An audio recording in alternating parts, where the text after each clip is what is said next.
Shabbat Shalom, everybody, and welcome back to our Torah study conversation. You may notice that I am currently not using the brand new Yeti. Yeti is in the workshop. We are trying to figure out all of the complexities, and hopefully Yeti will be able to get back to us within a week or so. In the meanwhile, we'll use this format, and if this doesn't work, we will use smoke signals.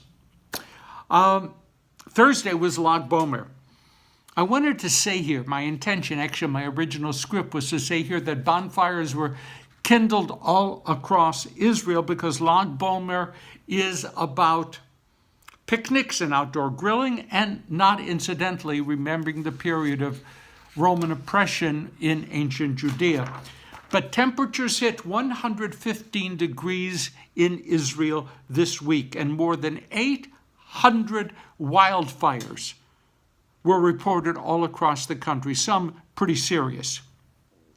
Most Lag Bomer activities were therefore canceled by a government decision. But still, I have a Lag Bomer question. Where will you see the most dramatic impact of the fact that Lag Bomer has now come and gone? Where? Right, in the New York Times Sunday Styles section, where many high-profile weddings are celebrated with pictures and extensive articles. From the beginning of Passover until Lag Bomer, Jewish weddings are traditionally not held. Beginning of Pesach until Lag Bomer. It is understood by many of us to be a period of mourning. But this weekend, Lag Bomer is all over. The floodgates are once again opened, and Pachelbel's canon will be heard throughout the land to all newlyweds. Mazel tov. Our Sedra is Behar, Leviticus 25, 1 and following. We're getting very close to the end of the book of Leviticus. As a matter of fact, in 2 weeks we will enter the wonderful world of the fourth book of Torah, the book of Numbers, Bamidbar, a book that is filled with fascinating accounts of what life was like during the wandering in the Sinai desert. Now, I don't speak German. I wish that I did, but I don't. But over the years, I've acquired a few technical words in German, and some happily, and I have to tell you, some not quite so happily. I was working with a group of German volunteers on an Israeli kibbutz a number of years ago. We were schlepping 50-pound bags of newly harvested potatoes. Now, each bag had to be slung carefully over our backs, or it literally could knock us over. So, of course, as physically inept as I proudly am, my bag began to slip, and a German volunteer called out to me, Achtung! He just wanted to warn me to Achtung, watch out. He didn't want me to get hurt. But that single word, Achtung, sucked me into a place where I simply did not want to go. So that's one word. Then there is the word Weltanschauung. I happen to love that word. I love the way it sounds. Can't quite spell it. Wikipedia offers this definition. Weltanschauung refers to the framework of ideas and beliefs forming a global description through which an individual group or culture watches and interprets the world and interacts with it. Long. The key words here are framework and global description. Our Weltanschauung is how we look at, organize, and understand our Welt, our world. Repeat after me. Weltanschauung. Pretty good. Our Sedra offers a very clear insight into the Weltanschauung of the Jewish people. It lays out, in detail, the particulars of the laws of the sabbatical year, where once every 7 years the farmlands of Israel are to be left fallow, untilled. 7 years, seventh year, sabbatical year. Then we have the Jubilee year. Now, you know the word Jubilee is actually a Hebrew word. It's the English version of the Hebrew word Yovel. 7 times sabbatical years. The 50th year is a Jubilee year. During the Yovel, the Jubilee, among other features, all Hebrew slaves are to receive their freedom. Both the sabbatical year and the Yovel are arranged around the concept of Shabbat, the 7th day of the week, a day of rest and of celebration of God. And that is a reflection of the 7 days of creation, God as the source of all existence. So it's all about time.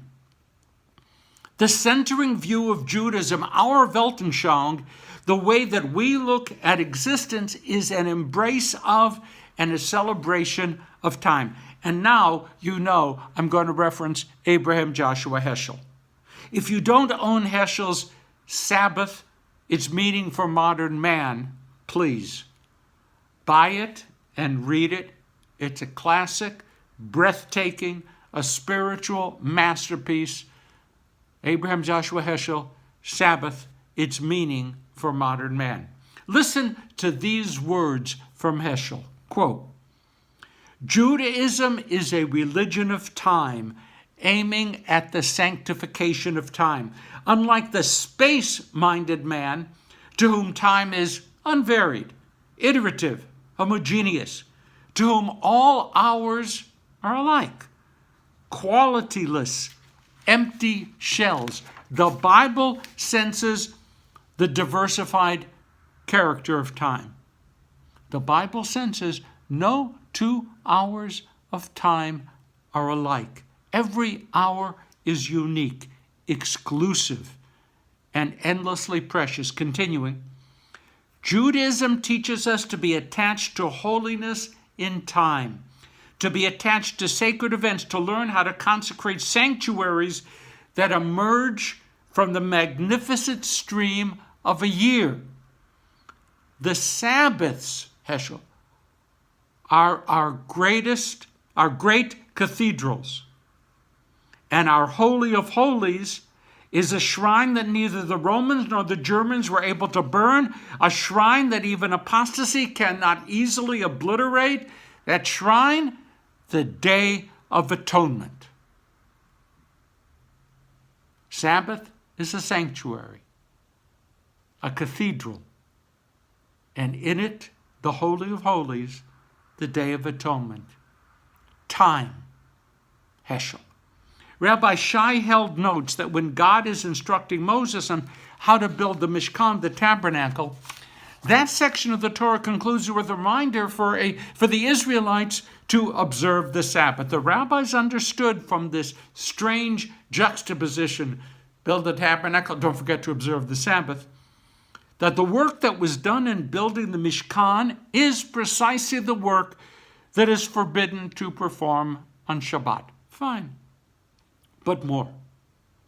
Held asserts that the Mishkan is a radical alternative to the often frightening and chaotic world that we inhabit. Look around us. Life is dangerous. Life is confusing. Life can be crushing. But the Mishkan brings order out of chaos. It represents God's presence, God's love, God's concern for us. The Mishkan is a path along which we can journey for healing, for reconciliation, for hope, and for peace. Shabbat is just such a setting for us as well. Listen, in fact, now that there is no physical tabernacle, the Sabbath embodies the message of that structure in our lives in its fullness.